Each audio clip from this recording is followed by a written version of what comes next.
नमस्कार दोस्तों, मैं हूं प्रशांत शर्मा और आपका स्वागत है एक्मे ट्रेंड टॉक पर।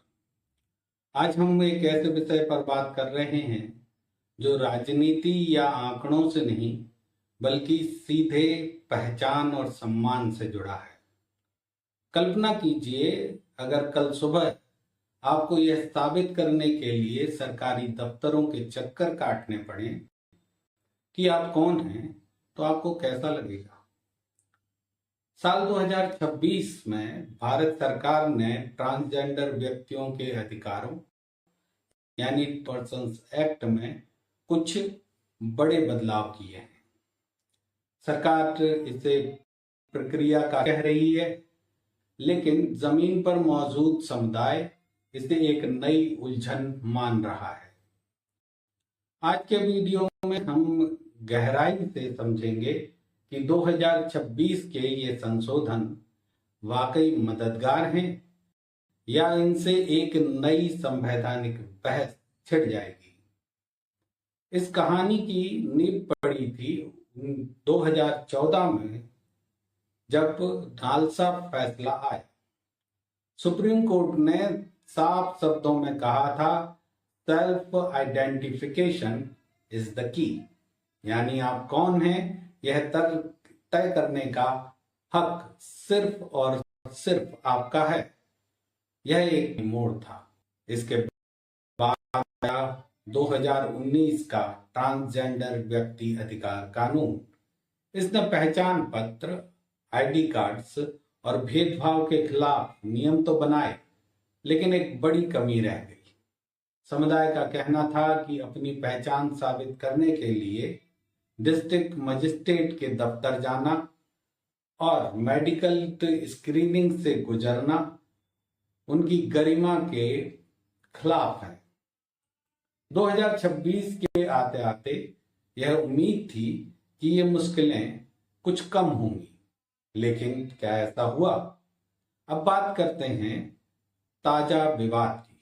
2026 के संशोधनों में सरकार का तर्क है कि उन्होंने सिस्टम को साफ सुथरा बनाया है ताकि सरकारी योजनाओं का लाभ असली हकदारों तक पहुंचे और धोखाधड़ी ना हो।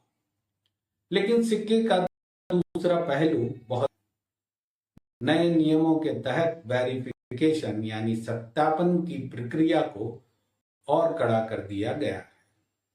सवाल यही खड़ा होता है कि अगर मेरी पहचान के लिए मुझे किसी मेडिकल बोर्ड की जांच या किसी अफसर के सर्टिफिकेट की जरूरत पड़ती है, तो क्या यह मेरी निजता और मेरे शरीर पर मेरे हक का उल्लंघन नहीं है? कानून के विशेषज्ञों का कहना है कि सेल्फ आईडी का जो सिद्धांत सुप्रीम कोर्ट ने दिया था, 2026 के नियम उसे कहीं ना कहीं कमजोर कर रहे हैं।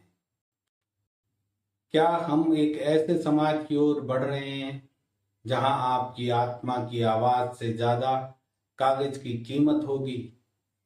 आइए इस उलझन को 3 मुख्य बिंदुओं में समझते हैं। पहला, पहचान बनाम कागज। क्या किसी इंसान की आइडेंटिटी एक डॉक्टर या डीएम तय कर सकता है? मनोवैज्ञानिक रूप से यह साबित करना कि आप कैसा महसूस करते हैं किसी टेस्ट का मोहताज नहीं होना चाहिए। दूसरा, सजा में असमानता। यह एक बड़ा मुद्दा है। भारत में महिलाओं के खिलाफ अपराधों के लिए सख्त सजा है, लेकिन ट्रांसजेंडर व्यक्तियों के खिलाफ होने वाली हिंसा के लिए सजा का प्रावधान अक्सर कम रहा है। क्या 2026 का कानून इस कानूनी भेदभाव को खत्म कर पाएगा? समानता का हक तो यही कहता है कि अपराध की सजा अपराधी को मिले, पीड़ित के जेंडर के आधार पर सजा तय ना हो। तीसरी बात है आरक्षण और रोजगार। सिर्फ पहचान पत्र मिलने से पेट नहीं भरता। आज भी ट्रांसजेंडर समुदाय शिक्षा और नौकरियों में पॉजिटिव एक्शन यानी आरक्षण की मांग कर रहा है।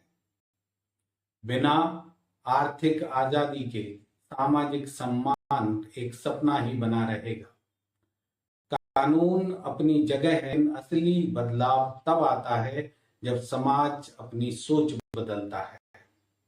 2000 में भी कई लोग अपने ही परिवार से बर्बाद कर दिए जाते हैं। अस्पतालों में उनके लिए वार्ड्स की कमी है और किराए पर मकान मिलना आज भी जंग है। हालांकि कुछ अच्छी खबरें हैं। कुछ राज्यों ने ट्रांसजेंडर कल्याण बोर्ड बनाए हैं और कई बड़ी प्राइवेट कंपनियां अब डाइवर्सिटी को अपना रही हैं। पर सवाल वही है, क्या यह बदलाव महानगरों तक सीमित रहेगा या गांव की गलियों तक पहुंचेगा? अंत में बात वही है जो हमारे संविधान ने हमसे वादा किया था, बराबरी का वादा। 2026 का यह कानून इसी वादे की एक परीक्षा है। हम एक ऐसा भारत बना पाएंगे जहां किसी को अपनी पहचान साबित करने के लिए संघर्ष न करना पड़े, जहां गरिमा सिर्फ किताबों में ना हो बल्कि हर इंसान के जीवन में हो।